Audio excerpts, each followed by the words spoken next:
ayan guys. Thank you. So, dito na tayo guys. Malapit na tayo sa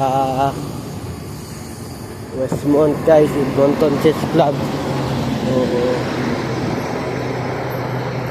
siguro makaabot tayo doon mga 7 kasi tatawid pa ako guys eh.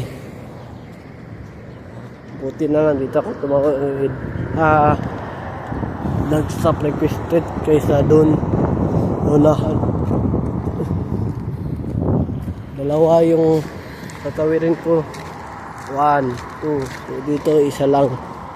Ayan guys, masakit yung paa ko guys. Okay lang guys, sana naman tayo ganyan guys.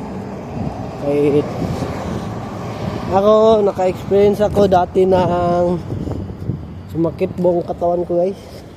Nung nagsisimula pala ako mag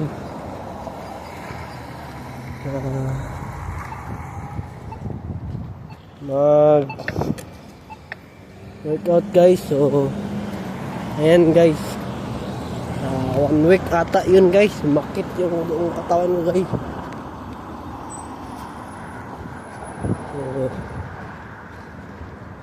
So normal lang yung na sumakit yung buong katawan mo kapag mag-workout ka guys. So depende yan guys kung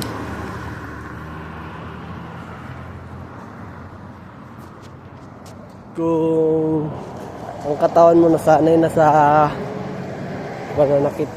So ayun guys, yung paa ko yung na sumakit guys.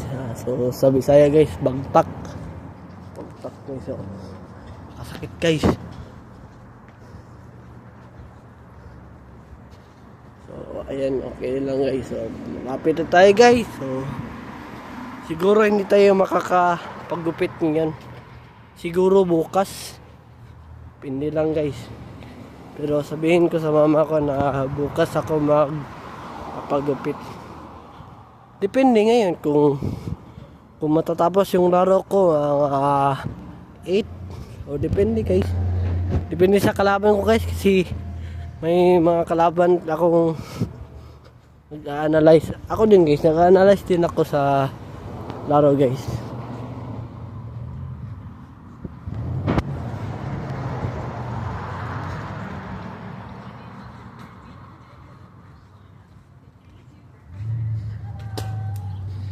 So dito man na